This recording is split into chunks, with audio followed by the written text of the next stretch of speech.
वहीं लखनऊ में बीजेपी की बड़ी संगठनात्मक बैठक आज। बीजेपी अध्यक्ष जेपी नड्डा बैठक में मौजूद रहेंगे। यूपी अध्यक्ष भूपेंद्र चौधरी और महामंत्री धर्मपाल सिंह भी रहेंगे मौजूद। शाम 4:30 बजे विधायकों और एमएलसी के साथ बैठक होगी। शाम 5:30 बजे लखनऊ, उन्नाव और मोहनलालगंज को लेकर होगी बैठक। तो रायबरेली लोकसभा के संयोजकों और प्रभारियों की भी होगी बैठक। बड़ी खबर आपको बता रहे हैं, जहां भूपेंद्र चौधरी और महामंत्री भी शामिल होंगे। शाम 4:30 बजे विधायकों और एमएलसी के साथ बैठक होनी है।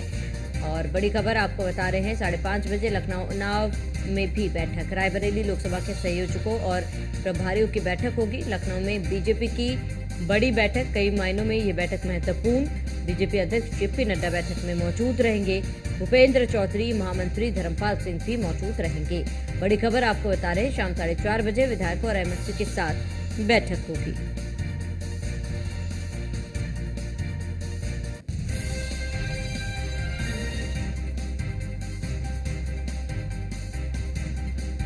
बड़ी खबर आपको बता दें, बीजेपी अध्यक्ष जेपी नड्डा बैठक में मौजूद रहेंगे। भूपेंद्र चौधरी और महामंत्री धर्मपाल सिंह भी मौजूद रहेंगे। शाम 4:30 बजे विधायकों और एमएलसी के साथ होगी बैठक।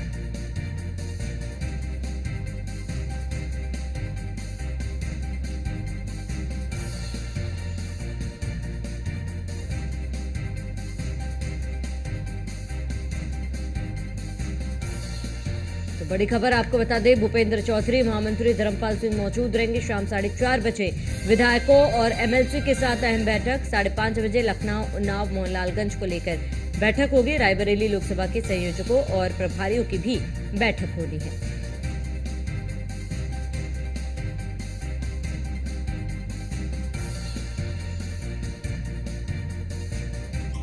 अधिक जानकारी के लिए संवाददाता मनीष मिश्रा हमारे साथ लाइव जुड़ चुके हैं। मनीष, क्योंकि बड़ी बैठक होने जा रही है, बैठक को लेकर क्या कुछ जानकारी और किन किन मायनों में ये बैठक महत्वपूर्ण होगा?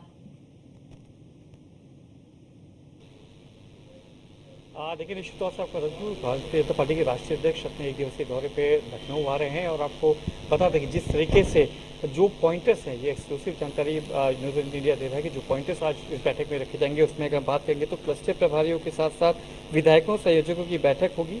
पदाधिकारी को टिप्स दिए जाएंगे किस तरीके से राम मंदिर, सांस्कृतिक राष्ट्रवाद और की बात वोटर्स से करनी है, कैसे वोटर्स तक अपने आप को सनातन धर्म को लेकर जिस तरीके से भारतीय जनता पार्टी ने मुहिम चलाई है, कहीं राम मंदिर का जो निर्माण किया गया उसको लेकर कहीं ना कहीं आपको ये अलग जतानी है। जो क्योंकि जिस तरीके से 5वां, 6वां और 7वां चरण, क्योंकि अवध क्षेत्र से लेकर पूर्वांचल तक बढ़ता हुआ चुनाव रहेगा, इसको लेकर कहीं ना कहीं इसको पूरी रणनीति इसमें बनाई जाएगी। साथ ही साथ इसमें जो ई कैटेगरी के जो आपकी लोकसभाएं हैं उनको कैसे A+ में करना है, वो जो B कैटेगरी उनको कैसे A कैटेगरी में आगे अपग्रेड करना है, उसको लेके भी इसमें बैठक में चर्चा की जाएगी। साथ ही साथ जो बूथ है, हर बूथ पे किस तरीके से मतदाताओं को ज़्यादा से ज़्यादा मतदान केंद्र तक लाना हो, इसको लेके कहीं ना कहीं टिप्स देते हुए नजर आएंगे राष्ट्रीय अध्यक्ष जेपी नड्डा। क्योंकि माना जा रहा था कि जिस तरीके से पिछले 3 चरणों के चुनाव बात करेंगे तो वोटिंग परसेंटेज जो रहे हैं वो कहीं ना कहीं निराशाजनक रहे हैं। सभी राजनीतिक दल के लिए कहीं ना कहीं जो रूलिंग पार्टी होती है उसके लिए कम वोटिंग परसेंटेज उतना ज़्यादा फ्रूटफुल नहीं रहता। तो कहीं ना कहीं इसको लेकर भी चिंता जताई और इसको लेकर भी किस तरीके से वोटरों को आपको लाना है मतदान केंद्र तक, उसको लेकर कहीं ना कहीं इसमें खास रणनीति बनाई जाएगी।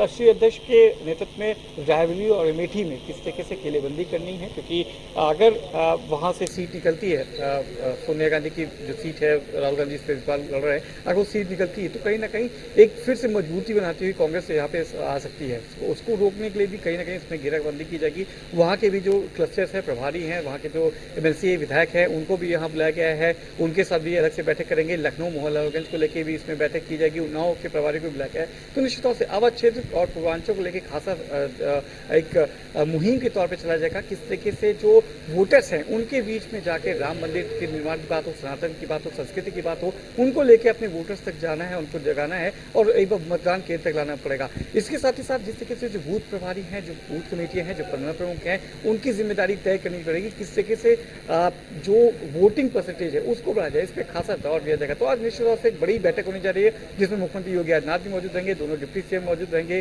प्रदेश अध्यक्ष भूपेंद्र चौधरी रहेंगे, प्रदेश संगठन महामंत्री धर्मपाल सिंह रहेंगे, सभी क्षेत्रीय अधिकारी, क्षेत्रीय प्रभारी रहेंगे, क्षेत्रीय अध्यक्ष भी इसमें मौजूद रहेंगे। तो करीब 4:30 बजे से ये बैठक शुरू की जाएगी। बैठक चलने के बाद आज देर शाम जेपी नड्डा वापस दिल्ली के लिए रवाना हो जाएंगे। जी बिल्कुल मनीष, क्योंकि अगर चुनाव की बात करें, 3 चरणों का चुनाव हो चुका है और ऐसे में पश्चिमांचल में चुनाव हुआ और अब चुनाव आगे बढ़ते हुए सेंट्रल की ओर आगे बढ़ रहा है, पूर्वांचल की ओर आगे बढ़ रहा है। कई ऐसे सीटें जहां पर बीजेपी को हार का सामना करना पड़ा था। जाहिर सी बात है, कहीं ना कहीं चिंतन और मंथन उन तमाम सीटों को लेकर भी आज हो सकती है।